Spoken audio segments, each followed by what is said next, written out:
इस सेशन में हम अटेम्प्ट करेंगे problem 4 on instantaneous centre of rotation method. ये फिगर है प्रॉब्लम 4 की और हमारा प्रॉब्लम 4 है that the mechanism of a warping machine as shown in figure has the following dimensions. हमें दिया हुआ है O1A as 100 mm, AC दिया हुआ है 700 mm, BC दिया हुआ है 200 mm, O3C दिया हुआ है 200 mm, O2E दिया हुआ है 400 mm, O2D दिया हुआ है 200 mm and BD दिया हुआ है 150 mm. The crank O1A rotates at a uniform speed of 100 radians per second. और क्वेश्चन में फाइनली पूछा हुआ है find the velocity of point E of the bell crank lever by instantaneous center method. इस question में apart from this question that we have to find the velocity of point E, हम कोशिश करेंगे जितने भी पॉसिबल आई सेंटर्स हैं इस given mechanism के लिए उनको फाइंड करने के लिए।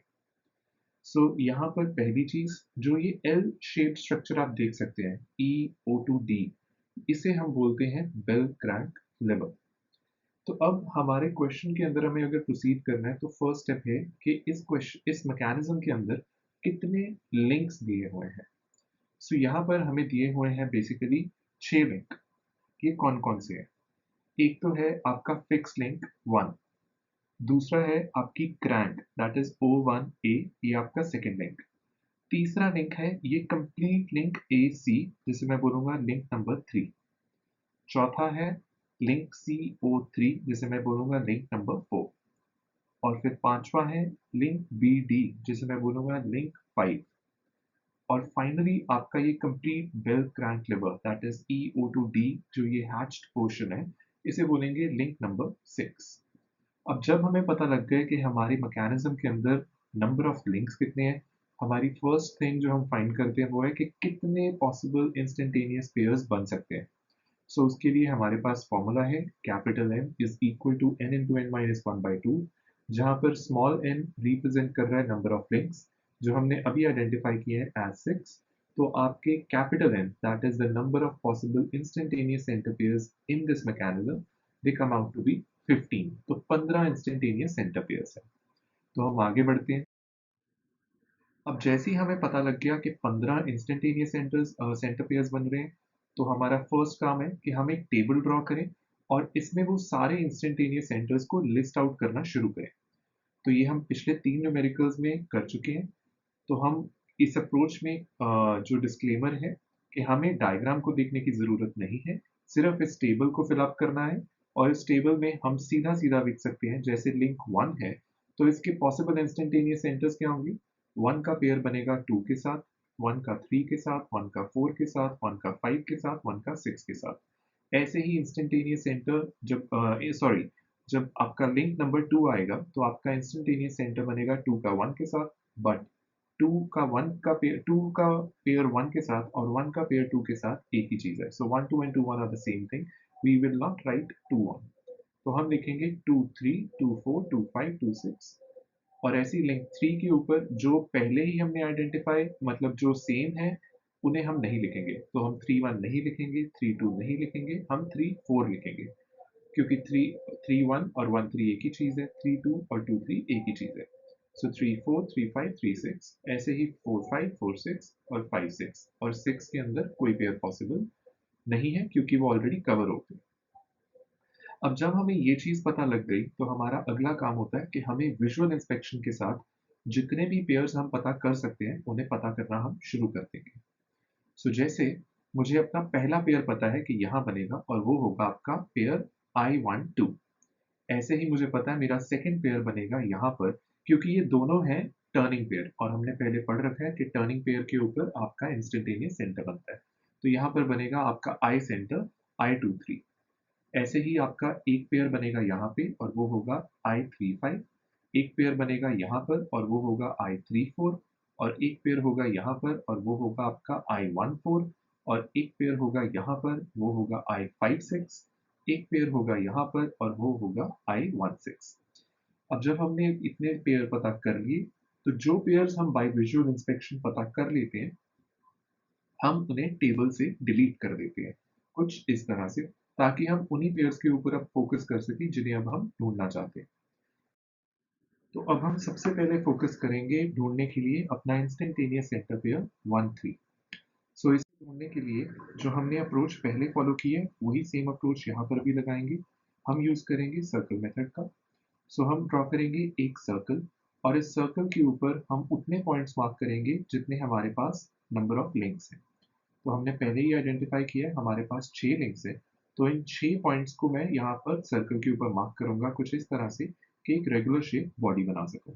सो मैं बना सकता हूँ एक रेगुलर हेक्सागन और मैं पॉइंट्स मार्क कर लेता हूँ अपने 6 कुछ इस तरह और इन्हें सीक्वेंस में नंबर करूंगा। सो ये ब्लू डॉट्स रिप्रेजेंट कर रहे हैं मेरे नंबर ऑफ लिंक्स और ये है basically 1 2 3 4 5 6। So link 1 link 2 link 3 link 4 link 5 link 6 एक सीक्वेंस में। और अब जैसे हमने पहले डिस्कस किया था हम इन सभी लिंक डॉट्स को कनेक्ट करना शुरू करेंगे।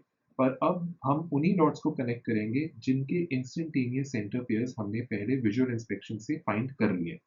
सो बेसिकली मैंने 1 6 अगर आप अपनी लेफ्ट हैंड साइड पे डायग्राम में देखें हमने आइडेंटिफाई किया हुआ है तो इनको सॉलिड लाइन से मैं ज्वाइन कर सकता हूँ।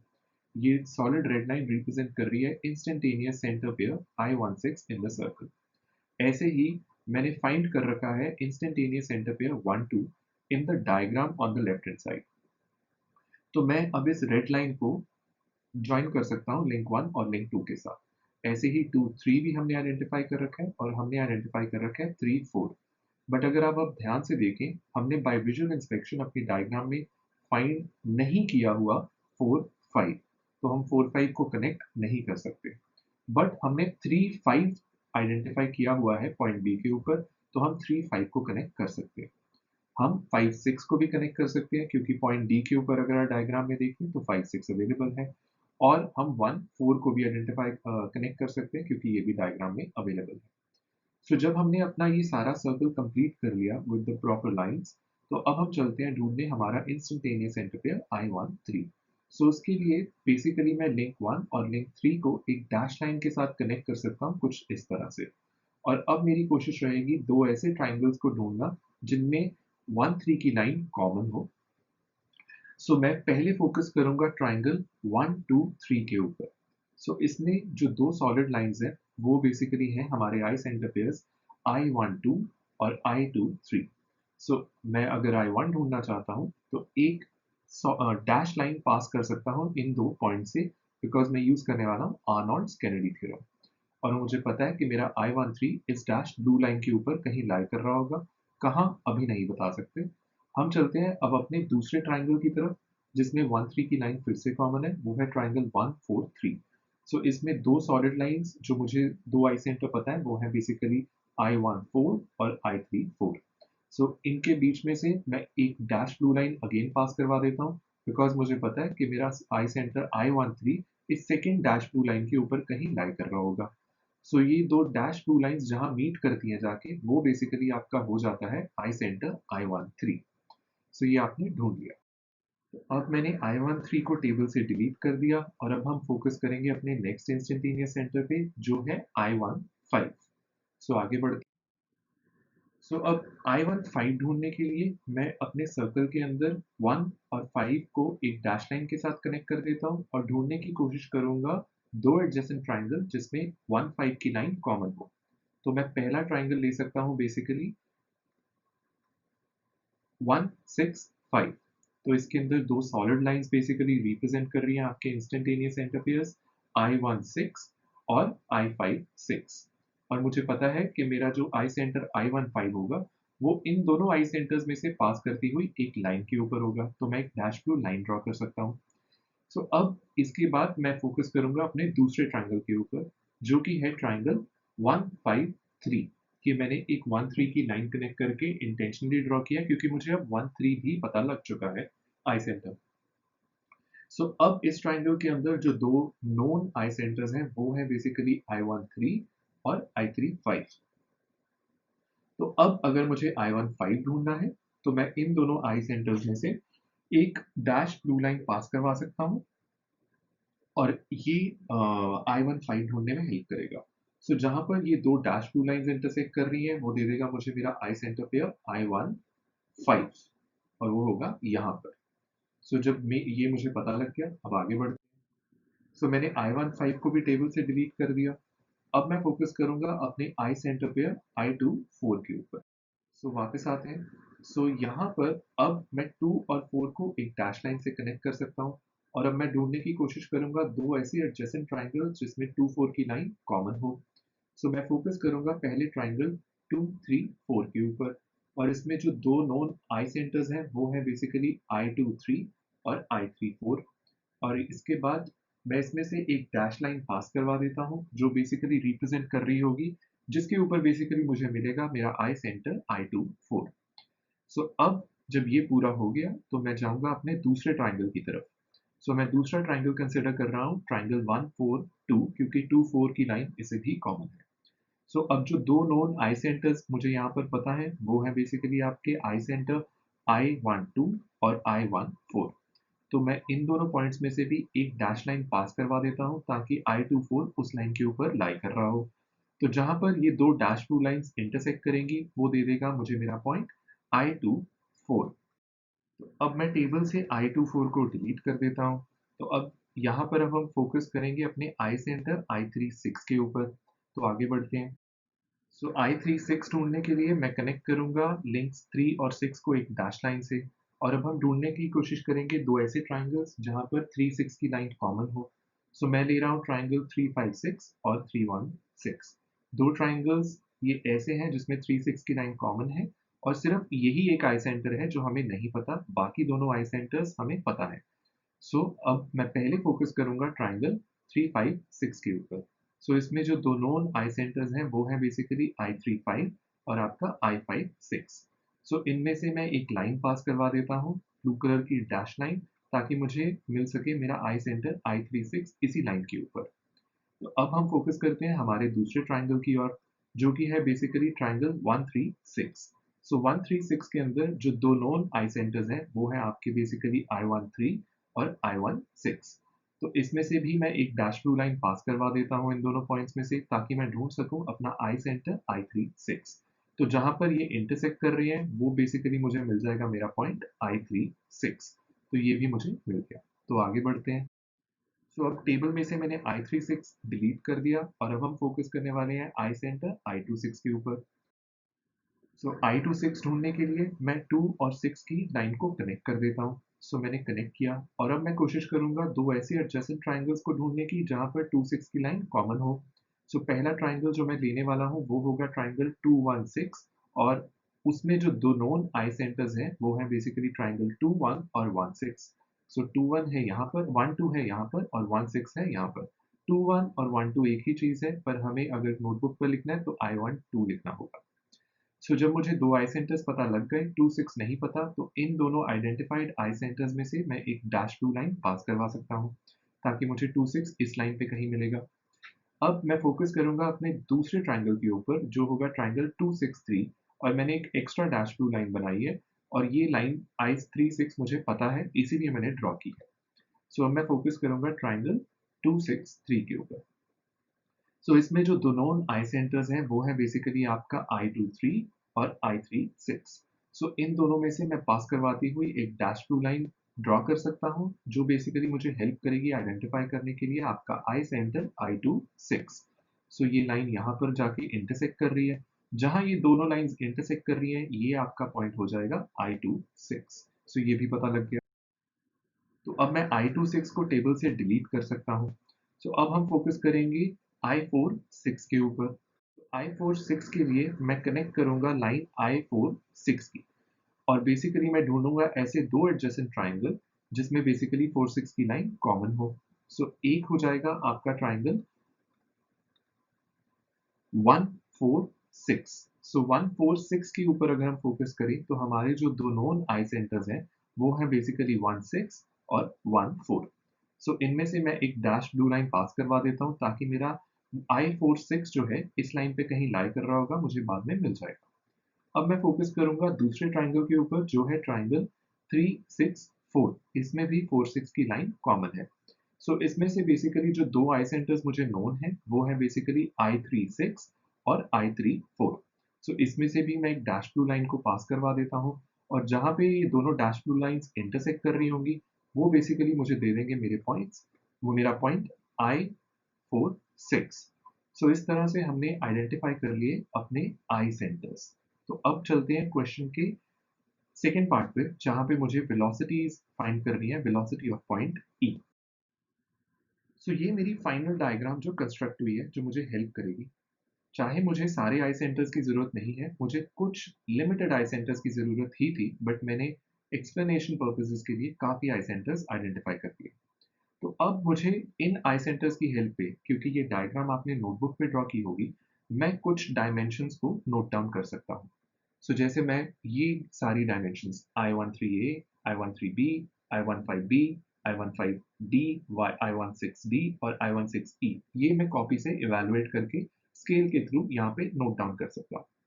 अब क्योंकि मुझे velocity of point E find करनी है, तो उसके लिए मुझे कुछ और वेलोसिटीज को पहले फाइंड आउट करना होगा। मुझे फिलहाल जो वेलोसिटी मैं आइडेंटिफाई खुद से कर सकता हूँ, वो है वेलोसिटी ऑफ पॉइंट ए, क्योंकि क्वेश्चन के अंदर हमें ये इंफॉर्मेशन प्रोवाइडेड है कि आपकी क्रैंक O1A रोटेट कर रही है 100 रेडियंस पर सेकंड से, और O1A लिंक की लेंथ 100 mm है। So basically velocity of point ए जो होगी, वो हो जाएगी 100 into 0.1, दैट इज 10 मीटर पर सेकंड स्क्वायर।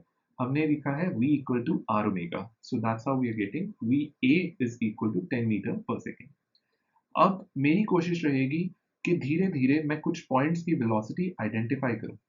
मैंने अभी पता की वेलोसिटी ऑफ पॉइंट ए, इसके बाद मेरी कोशिश रहेगी आइडेंटिफाई करना वेलोसिटी ऑफ पॉइंट बी, और उसके बाद मेरी कोशिश रहेगी वेलोसिटी ऑफ पॉइंट डी को पता करना, और उसके थ्रू मैं पता करूँगा फाइनली जो मुझे चाहिए, that is velocity of point ई। तो सीक्वेंस है, हमने वी पता किया, फिर हम वी पता करेंगे, वी पता करेंगे और फिर वी पता करेंगे। सो अब अगर मुझे वेलोसिटी ऑफ पॉइंट बी पता करनी है, तो मैं पहले फोकस करूंगा लिंक ए बी के ऊपर। सो ये सारी वेलोसिटीज यहाँ पे मैंने नोट डाउन की है, पर पहले अब फोकस करते हैं लिंक ए बी के ऊपर। इस लिंक के ऊपर वेलोसिटी ऑफ ए पॉइंट मुझे पता है, बी नहीं पता है, और इस लिंक का कॉमन आई सेंटर जो है, वो है आई centre I13।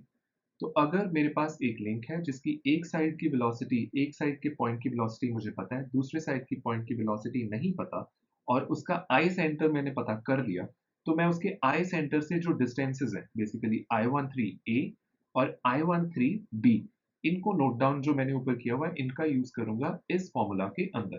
That is velocity of point A divided by I13A is equal to velocity of point B divided by I13B। तो यहाँ पर मुझे VA नोन है, I13A नोन है, I13B नोन है। मैं VB को बेसिकली इवैल्यूएट कर सकता हूँ सारी चीज़ों को रीअरेंज करके एज़ 9.01 मीटर पर सेकंड। सो अब मुझे पता लग गई वेलोसिटी ऑफ पॉइंट B। अब चलते हैं और ट्राई करेंगे इवैल्यूएट करने की वेलोसिटी ऑफ पॉइंट D को। सो VA पता है, VB पता है, अब VD पता करने के लिए हम फोकस करने वाले हैं लिंक BD के ऊपर, जो है बेसिकली ये छोटी सी ब्लू लाइन, जो मैंने ग्रीन कलर में हाईलाइट कर दी है एक सर्कल से। सो अब इसका जो कॉमन आई सेंटर बन रहा है, अगर आप ध्यान से देखें, वो है बेसिकली I15। सो मुझे चाहिए होंगे डिस्टेंसेस बेसिकली I15B, I15D और I15B। ये सारी चीजें मेरे पास नोन है। सो ये फिर से वही प्रॉब्लम है कि आपके पास एक लिंक BD है, जिसमें पॉइंट B एक साइड की वेलोसिटी पता है, जिसमें पॉइंट D दूसरी साइड की वेलोसिटी नहीं पता है, पर हमें इस लिंक का कॉमन आई सेंटर पता लग गया I15, और हम उसके डिस्टेंसेस I15D और I15B इवैल्यूएट कर सकते हैं कॉपी से, और उन्हें नोट डाउन हमने ऊपर किया है, और इस सब चीज़ों को हम एक फॉर्मूला में पुट कर सकते हैं, जो है VB upon I15B is equal to VD upon I15D। तो इसमें सिर्फ VD ही नोन नहीं है, तो उसे हम इवैल्यूएट कर सकते हैं एज 3.46 मीटर्स पर सेकेंड। सो जब हमें VD पता लग गया, अब हम जाएंगे फाइनली इवैल्यूएट करने के लिए वेलोसिटी ऑफ पॉइंट E को पता करने के लिए। सो हमें VA पता है, VB पता है, VD पता है, अब VE की पता करने की बारी है। तो अब हम फोकस करेंगे इस लिंक के ऊपर, जो कि है बेसिकली E और D का। सो इसका जो कॉमन आई सेंटर बन रहा है, वो है आई सेंटर I16। सो I16 अगर इसका कॉमन आई सेंटर है, तो मैं ये जो दो डिस्टेंसेस हैं, एक तो हो गया आपका I16D, ये भी ऊपर मैंने नोट डाउन कर रखा है कॉपी से, और दूसरा हो गया I16E, ये भी हमने कॉपी पे नोट डाउन कर रखा है। सो इन तीनों चीज़ों को मैं फिर से वही फॉर्मूला में यूज़ कर सकता हूँ, that is Vd upon I16D is equal to Ve upon I16E। So इस सब में हमें Ve नहीं पता, बाकी सब पता है। सो Ve आ जाता है आपका 6.92 मीटर्स पर सेकंड। सो इस तरह से आप ये आई सेंटर वाली प्रॉब्लम सॉल्व कर सकते हैं।